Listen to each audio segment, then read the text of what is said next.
Hey guys, welcome to a special little episode, if you will, of the Cat Lady. I am going to be just tinkering around on my sock machine to see if I can get a sock or a semblance of a sock. It's not going to be, it's going to be pretty informal. I'm just going to just see what happens. I will just voice overlay everything. Technically I'm making this intro, but I've already recorded the machine part, so there's a lot of distractions and there's going to be a lot of editing, so there will be voice overlay. So check out how the process went, and I'll be back with the update on what happened. Okay, so I'm just going to jump right in. I'm going to start by putting in a setup bonnet. So what that is so you can begin your project with waste yarn. I guess I'm not going to go into too many instructional details because this isn't really an instructional video. If you want to look at CSM instructions, please go look up Jamie Mayfield from the Tru-Knit. This is what this machine is, the Tru-Knit, or Aquila, aleftyknitter, has some good tutorials about CSMs, Andy the Knittress. But basically I am putting in this, what's called a setup bonnet, and you just loop these little hooks of yarn over every other needle, and that is so that you can just start knitting. So now I am taking the waste yarn. So usually waste yarn comes in a cone, but I save all my bits so that I have, you know, I've used this piece before, so it's about 10 to 15 rows cranked on, and it ends up being ripped out later, so it's attached to the bonnet, so I can just thread it through. Unfortunately, you can't see me threading it through because of the camera angle, but again, this isn't instructional anyways, not until I figure out what I'm doing. So I line it up. So basically you put the bonnet on for so far, and then eventually you have to start like knitting the yarn. So that's where I'm at. So I'm knitting the yarn some more, and then I'm going to have to finish up with the bonnet.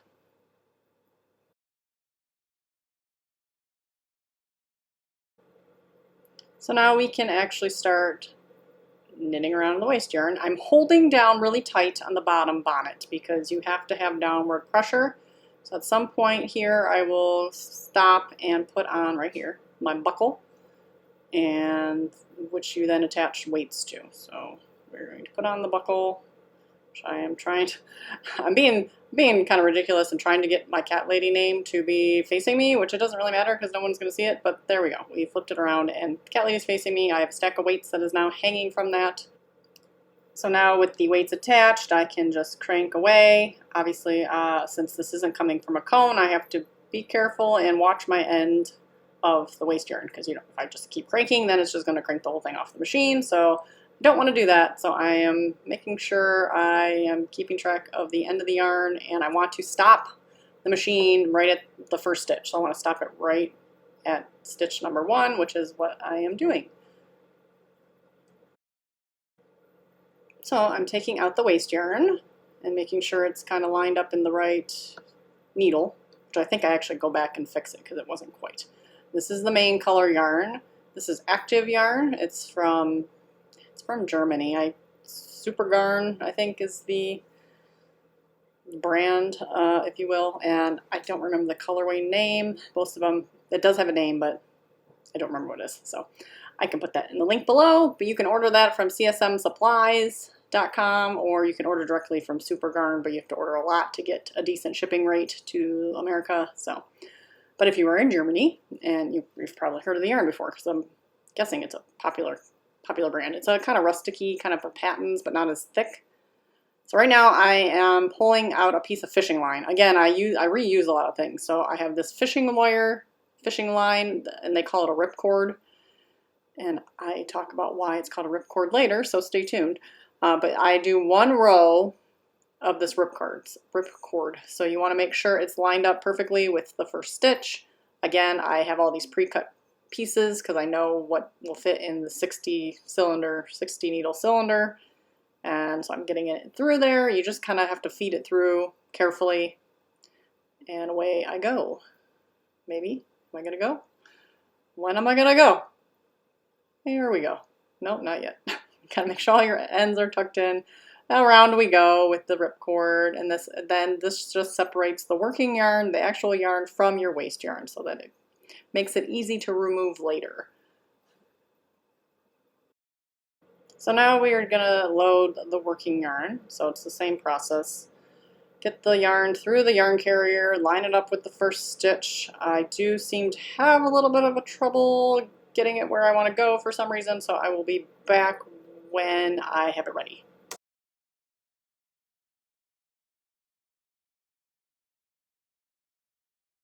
And we are ready to go. We reset the row counter to make sure it's zeroed out. I push the cat again. And we have the working yarn in there. I push the cat again because he's trying to jump on the table. And here we go. So I crank. This is for the hung hem, what it's called. So it's the little rolled over hem. So looks like I have to adjust. Oh, I lost a stitch. So first problem right out the gate, pushing the cat, and I lost a stitch there. So I'm going to pick that back up and get the ripcord aligned before I continue knitting.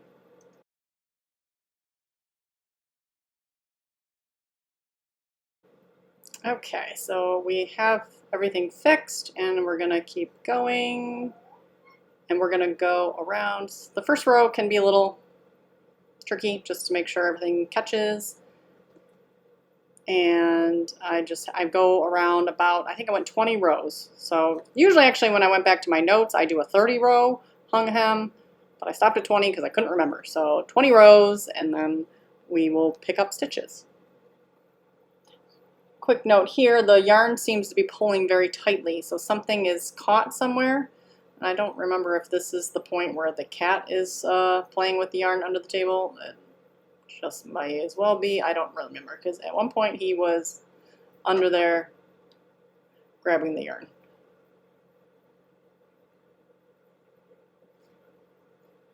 So back to the 20 rows.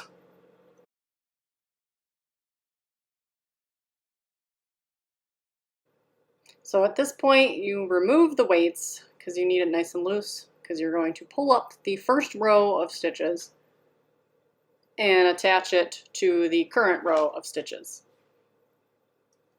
So this part's kind of fun, but you gotta be really careful. Obviously you want to line up the first stitch with the first needle. So that is where the ripcord and your tails come in handy, so you can see where your starting tail of the ripcord is, and you can see where, and that's why you use a kind of contrasting waste yarn as well, so you can see the stitches clearly. So definitely between the light pink and the dark green that I'm picking up, it's very easy to see. And then literally just scoop them up, lift them onto the needles. I don't know, I really enjoy this part. It's time consuming. A lot of this is time consuming, but this part, I don't know, for some reason I really like this part. So I will just continue looping around, and it's the same when you do the cast on bonnet. Essentially you kind of get halfway through and then you have to start knitting around and then do the rest. So I will speed through the next part so you can kind of just see it, but I don't need to really talk about it.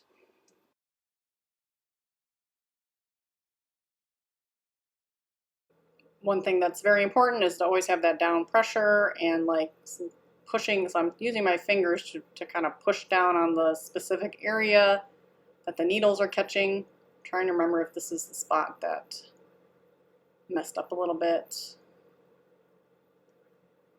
I look a little concerned again. Oh yes, so right there you can see the yarn didn't fully pass over the needles. So I have to manually pretty much then scoop the needle that's on the stitch and just loop it over. So you're just manually hand knitting, essentially, like looping it over each needle that it missed. And honestly, I kind of even forgot to look at the sock to see if I could see where I made the mistakes, but it certainly wasn't glaringly obvious. So you just kind of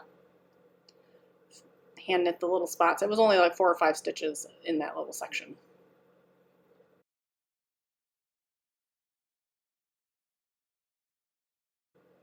And now we're back to picking up our loops to finish up the hung hem.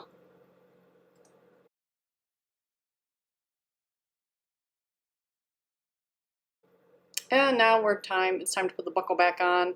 Pretty sure I put it on the, did I put it on the way I want? Nope, I put it on the opposite way. Oh, nope, I'm still figuring out which way that buckle goes to show off my name. And I'm pretty sure I put it on the wrong way anyway. Oh, no, I got it the right way. Put the weights back on. Anytime you're knitting around on the machine, you gotta have the weights. And I'm trying to figure out if this is where I had another incident with stitches. No. Okay, so now I'm going around and I probably reset my, I don't know if I did reset my counter actually, now that I think of it, but I should have reset my counter. I'm not sure if I did. And I'm just cranking about 40 rows, and this is the leg section of the sock.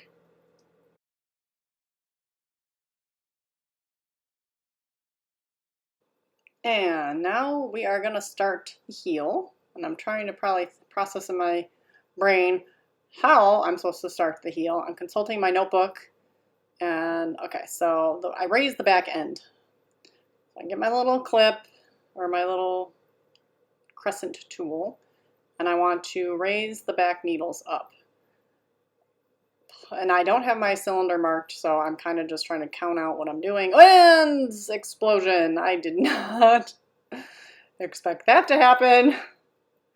And I was like, what? What the heck? That has never happened before.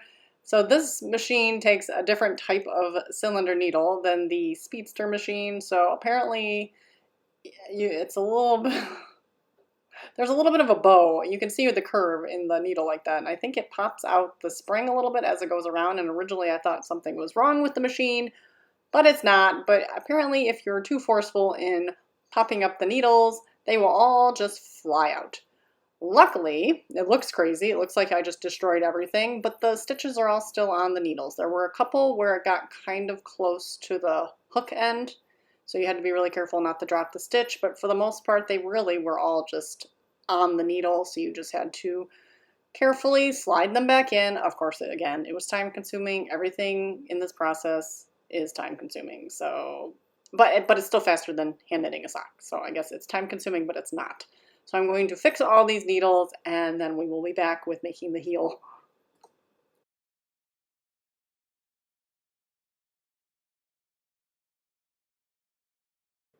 Okay, now we are going to very carefully and slowly, and I determine if I want to do them one by one, or if I'm just going to use the crescent again. They are a little stiff to pull up, so it is nice to use the crescent tool.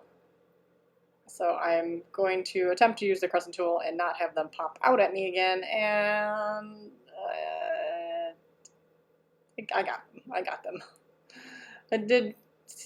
Something I have to get used to and figure out. Cat's doing something apparently, so I am handling that. Sorry for the camera shaking. But so for gym sock, I do a deep heel, so it's 3 stitches more that stay in work. So all these needles I'm pulling out because they're not going to be worked, because that's the front of the sock. So then the whole back side is the heel. So I'm going to be working back and forth across all those needles until it's pretty much doing short rows. So I will be back when I am done with the heel.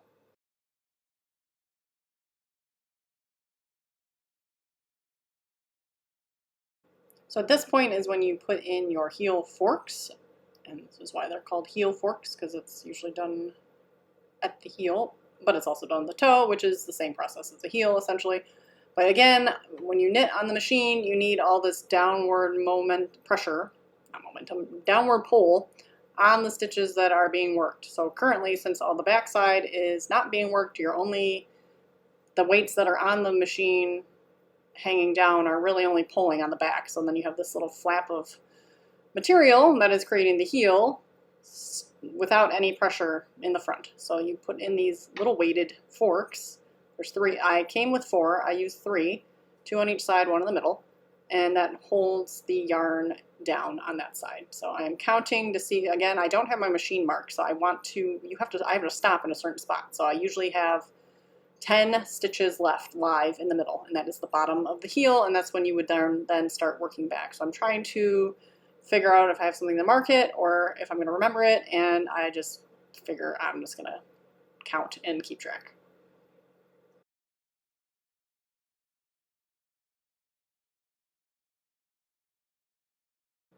So you can see the heel is done. I'm coming back around, and now I need to re-engage all the back stitches to continue working in the round. So all my back, not stitches, needles. My back needles are down. I reset my counter because now I want to count how many rows I am making in the foot area.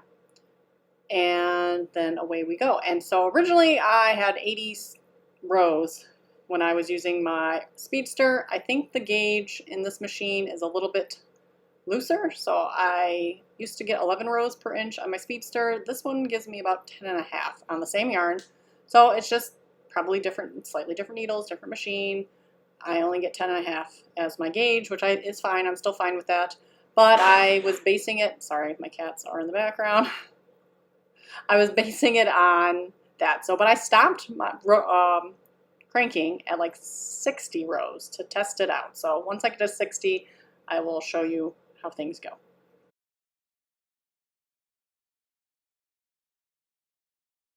So I take out the weights and I stick in this little heel or the sock ruler. And this isn't the most accurate way. That's Jim's foot. So his foot length, total foot length is 10.75 inches. So I'm trying to do the math here, and a heel and a toe are roughly like 2 inches in size. So, but I have the sock ruler actually stuck into the heel of the sock, so I really only need to subtract 2 inches. So I'm looking to get 8.75 inches on the sock ruler. And again, this is all very generic. But again, I had 80 rows. This was at 60. I tried to stick his foot in there. That didn't work. So that wasn't quite working out. So when I go back, and when I went back and did the math after I was done, I probably should have done 70, like 71 rows instead of 80. So I made it to 80 rows and it was too big. So, but you'll learn more about that later.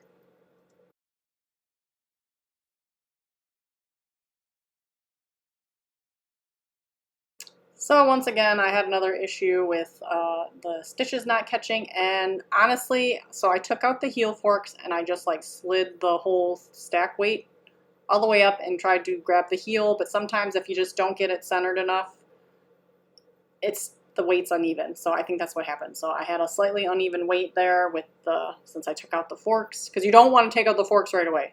So you leave the forks in until you can slide up the main weight to overtake the heel. So once again, I'm just hand knitting. I'm just like prying the stitches off the needles and putting them over the yarn that didn't catch. And again, it was a pretty easy fix, and I don't think it was very noticeable, so it wasn't too bad.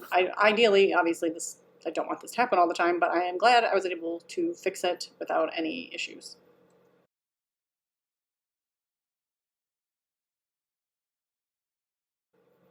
So now I just slowly go around and make sure all the yarn is catching and that my weight is even, and we are good to go. And so then I am going to crank, and I decide at that point to crank 20 more rows, which again, I should have actually, nope, okay, so I did it again. So you saw that lift.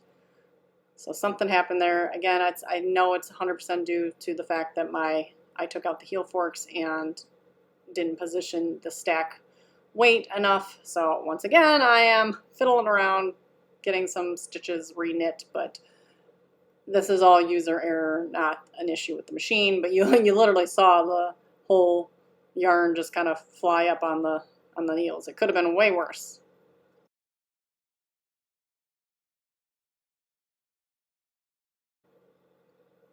And we're back to cranking. Again, I just slowly make sure things are catching. I'm pulling down this time and just kind of being aware of how the stitches are catching on the needles. And once I determine I feel like it looks okay, I can pick up speed a little bit. But yeah, I definitely need to make sure your weight is centered. And yeah, once it gets down to a certain part, the gravity pulls it down. So we were doing all right. So I don't think I had any more issues. Yep, so I made it to the next spot where I thought it was supposed to be, and I take the weights off, stick the ruler in there, and that is definitely too big. So it's supposed to be like, that ruler goes up to like 10 inches or something, and it's supposed to be like 8.75-ish. I definitely am contemplating life at the moment and trying to figure out what I'm going to do, but pretty much thumbs down. But I figure at this point, since I've made it this far, I'm going to go ahead and attempt to do the reverse toe. So usually I do a toe the same way I do a heel, which is on the, the side closest to me. But when you Kitchener, that makes your Kitchener row like right on the top of your foot, which if it's a weird striping pattern and everything, and it looks weird. Or if your Kitchener weird, it looks weird. So if you put it on the other side of the machine, that will make the toe Kitchener at the bottom. So now I'm trying to figure this out mentally in my brain, like, okay, what needles need to go up? Where do I need to stop the machine? This is all a very brand new process for me. And so I'm like, okay, so I have to raise the ones that are closest to me. And again, with the crescent tool, I'm very hesitant to pull the needles up as to not have them explode. They are a little bit sticky, I feel like. And I don't know, again, I don't know if that's just because it's a new machine or if it's just I'm not used to these needles, but it is what it is. I know over time I will get used to it. I will get used to how it feels, how it's supposed to feel. But, I just kind of be a little slow with it. And then, I kind of push the rest of them up at the bottom. And that seems to work. So now I'm going to make the toe. I'll fast forward through the toe because it's literally pretty much the same process as the heel, except on the other side. And again, I don't know 100% what I'm doing. And I know I screwed things up a little bit. So I'm just going to fast forward the process of the toe and then show you what's next.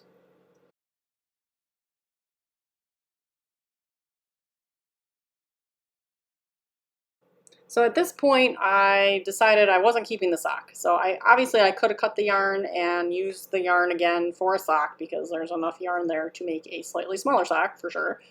But I decided if I could just keep it on the cone, rewind it, that would be ideal. So I am unthreading the yarn and I'm going to try to not get it in the way and keep it attached to the sock. At this point though, I need to thread in another little mini ball of waste yarn because you start the sock with waste yarn and then you end the sock with waste yarn and you Kitchener the toe at the end and then pull out the waste yarn at the bottom. And then at the top, I will show you later how you take the waste yarn out of the top of the sock.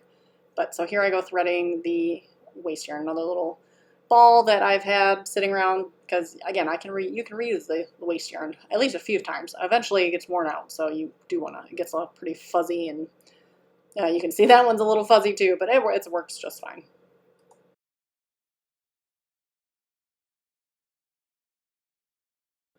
So now I'm coming to the end of the waste yarn. I make sure it doesn't get tangled. I hold everything and slowly crank until the stitches just fall off. And there you have it. Take off my weights, take off my buckle, and then I can pull the whole thing up through the top, basically, and there you have it. So I have the sock completed, which, I mean, at least it looks like a sock. It's not too crazy. It's just too big. The colors are cool, and I managed to make the toe, so that will close on the bottom. So overall, I would say it was a success. Okay, so we made a sock, but I don't think it's going to be a wearable sock.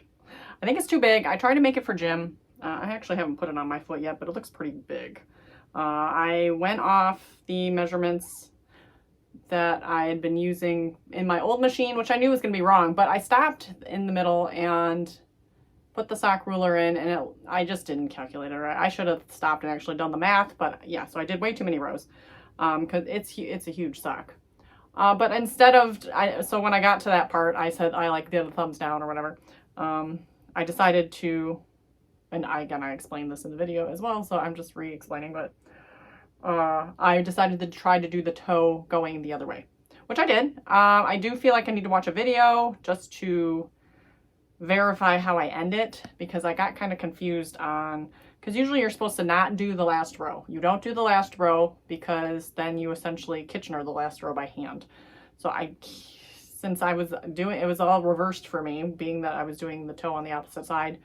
I kind of got confused on how I was supposed to do that. Now looking at this too, feel like it looks okay, but something was weird. Like I don't know if I did something wrong with the toe either. And the heel, it's got a little hole in it too. Not noticeably so really, but there's like a little hole in the heel because I usually do it differently. Again, I'm so rusty on how to make socks. But yeah, I feel like I did something wrong because I'm like, I got this weird little spot that I usually don't have with my, I was trying to make a rounded heel, and I thought I did it I thought I did it the same way, but no, for some reason it just doesn't look right. So I have to, I mean, maybe when it washes, but now I feel like there's like a hole there. So I've got to go back. Unfortunately, I wish I would have taken videos when I kind of knew what I was doing, but I'll have to go back and watch some videos. But as you can see, I made a lot of mistakes, but recovered. So I had a needle explosion. When I went to pull up the needles, they all flew out. That was pretty easy. I had a lot of, I forgot to put the weights back on, so then the yarn didn't catch, and I had to like manually knit a handful of stitches. So I'm very excited that for the most part, this looks like a pretty decent, it looks like a sock. Here, actually, okay, this is the magic part too. So I put in that piece of ripcord so that you can take off the bonnet, this beginning part, really easily. So let's do that real quick. Okay, so you have this little fishing line basically, and then you can just pull it out. And boop, the waist yarn and bonnet setup comes off. I'm left with my little rolled hem here. So I like doing that part. That's fun. So that came out good. The hem came out very nicely. Again, I'm getting used to the counter on the machine, and just everything is like slightly, you know, it's the same, but it's slightly different. Let's see. I'll put this on a blocker here. See what we look like. But I'm probably gonna, so I left, like you saw, I left it attached to the cone. I'm probably just gonna rip it out at this point. But, so yeah, it's definitely a little big. Around the toe part. It might fit Jim. I don't know. Because usually they end up being too small for him, so maybe it'll fit. I don't know. But I feel like I'm still going to rip it out because, yeah, some things are looking weird for me, like the little hole in the heel here. And then the hole in the up here, which I know for sure. I knew I was doing something wrong, but I couldn't remember what I was supposed to do at that point. So I knew there was going to be a hole there. So I got to look that up again. And I just made a sock not that long ago. I made the shorty socks before I sold the machine, but I had watched a video right before and kind of, yeah, knew what I was doing, but so easy to forget apparently. So, but yeah, this part I swore I did right. So I don't know why that didn't turn out. And it's not the machine. It's 100% me, not the machine. So I guarantee that. But this is a fun color. I don't know if Jim would actually wear this color sock, so I guess I have to ask him that too.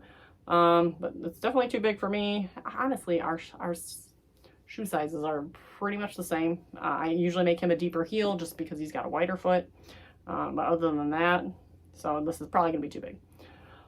So there's that. I hope you enjoyed the experience of watching the chaos of trying to work on a sock machine. And if you saw my hand go like this frequently, it's because the cats were constantly, or Hobbs was constantly trying to jump on the table. So it was just the one.